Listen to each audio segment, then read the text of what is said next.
My friends, let's not neglect the study of the Word. No matter how busy our lives get, we do not want to neglect it. We also should take time to read books that were written by men and women of God that are about His Word. Especially this one by John Eldredge, Wild at Heart. It's discovering the secret of man's soul. It's so good. And I'll read passages here and there later on exactly what I mean by this. Is just an amazing book.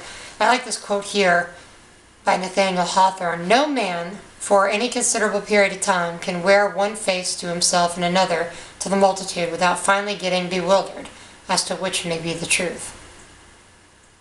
It talks a lot about the heart of man and how we are all wild at heart, and how God made us to be fierce. He made us to be lions, just like He is. Jesus is the Lion of the tribe of Judah.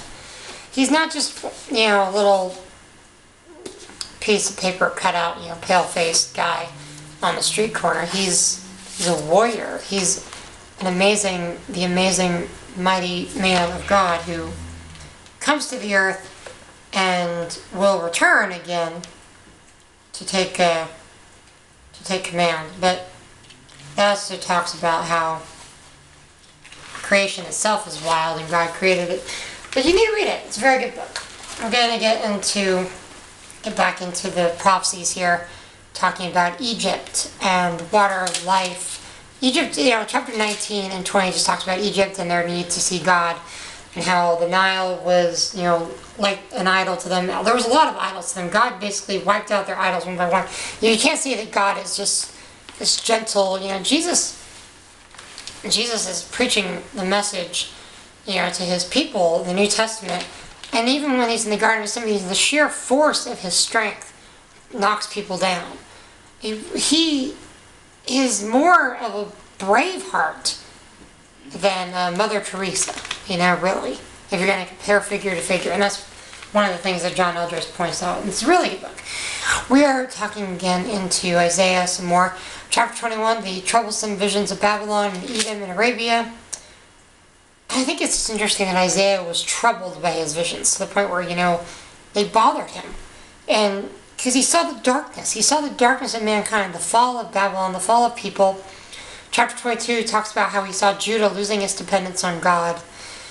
And he calls a fast to the people, They're called to fast and pray, but not with ritual, not with just, facade, basically.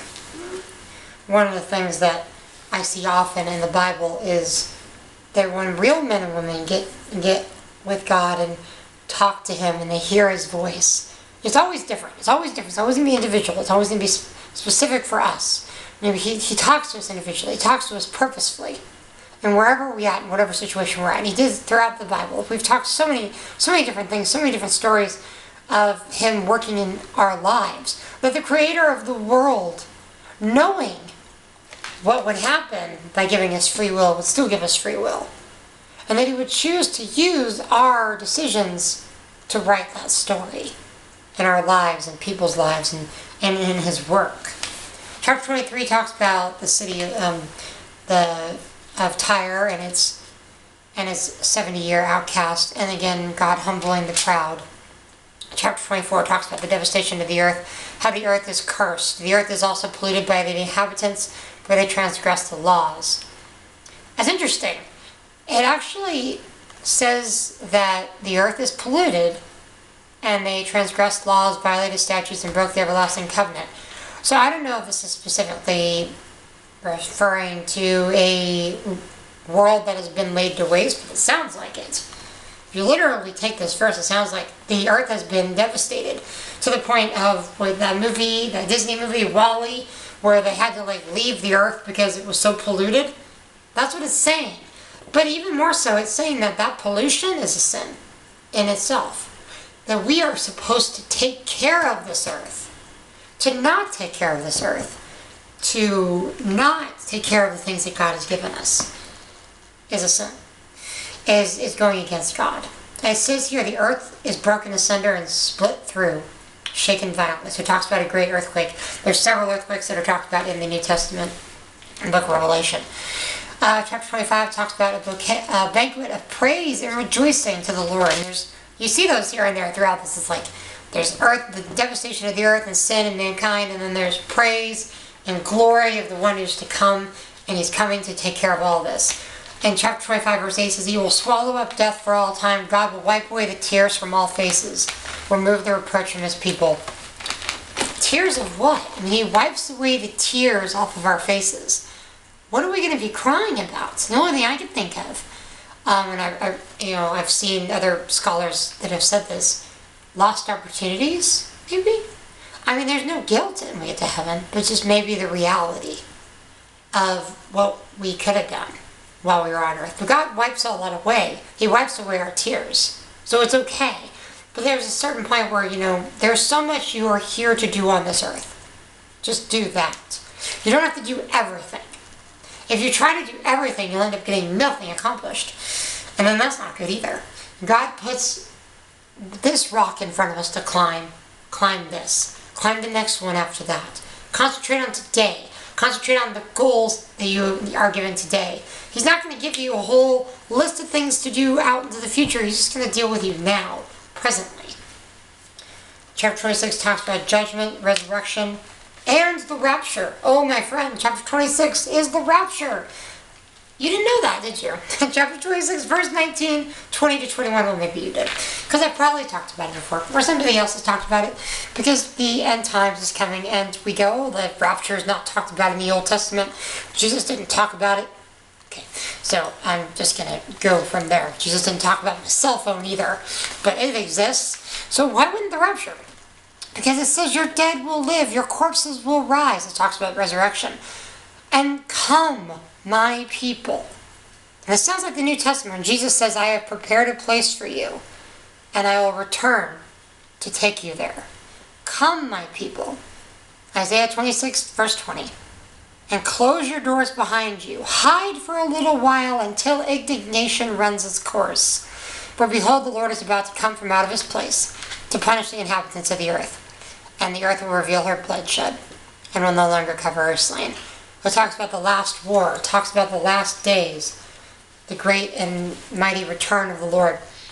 But it says he's going to take away his people for a time so that that last war can take place. And I'm not going to argue pre-trib, post-trib, all this other, I don't know about that, okay? I know there is a rapture. I know that it is prophesied that at some point Jesus is going to take his church out of here so that he can deal solely again with Israel. Chuck Missler points out that it's like a chess clock. Israel, and he's working with Israel, and then he clocks Israel out and puts the church in. And then eventually the church is going to be out and Israel is going to be back in. Sort of like a tag team here. God's going to, and he's never not focused on Israel. He never not focused on the church. This is all, together with him. But in the sense that his timetable is Israel. The Jewish calendar, is anything that you want to know what God is up to, look at Jerusalem. Look at what Israel is doing. Look at what God is doing with his people. Because he hasn't abandoned them. And then thank him. Praise the Lord he hasn't abandoned Israel. Because that means his word is broken. Because he promises them he will not abandon them. So if he had abandoned them, then we would be in trouble. But because he has not, because Israel is an everlasting nation and will never be wiped off this face of the earth, we can trust him with all the promises he has made to us in this word. Chapter 27 talks about regathering, the great trumpet. Chapter 28 talks about the tested stone. Woe to the proud and the drunkard. It doesn't say you don't drink, it just says don't be drunk. You're allowed to drink, just don't be drunk. You're allowed to do things, just don't allow those things to overtake you, to become addictions, to become something that kills you. Chapter 28, verse 10, for he says order on order, line on line, little here, little there. This is what he comes to do. He gives rest to the weary. The entire Bible is written of Jesus. The law, nothing of it is left unfulfilled. It's all fulfilled in him. And it talks more about that. and God will not leave us forever. Chapter 29, again, more. You just need to read these. It talks about the Creator, talks about versus the created thing. On that day, you will hear, the deaf will hear the words of the book, and it just prophesies that Jesus is going to be one who speaks to the deaf. He helps the blind to see. All of these things, not just metaphorically, but literally. He will uncover, and heal sicknesses and brokenness. Chapter 30 talks more about that. He calls us to himself. And you'll hear his voice and desire him. Desire him. Like you desire nothing else. Desire him. And that's the end of chapter 30 where we're going to stop. Have a good day, my friend, and keep hold of these words. Strengthen yourself in your journey.